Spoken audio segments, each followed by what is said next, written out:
Hey guys, today I'm going to show you how to create and view a burndown chart in Jira.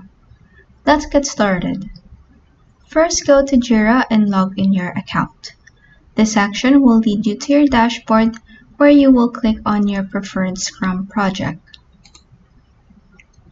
In this new tab containing your project, click on the Reports tab from the navigation menu. If it's not visible for you, click on the plus icon at the end of your navigation menu to open this pop-up, and you should find the Reports tab here. So next, click on Reports tab, and in here you can see the Sprint Burndown Chart. It's important to be reminded that before you can use this chart, you are required to have a sprint first. The Burndown chart is designed to help you monitor your team's progress through the current sprints.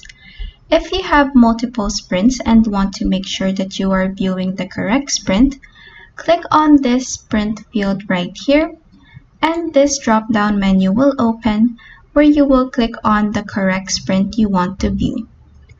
And that is how you can create and view a Burndown chart in Jira.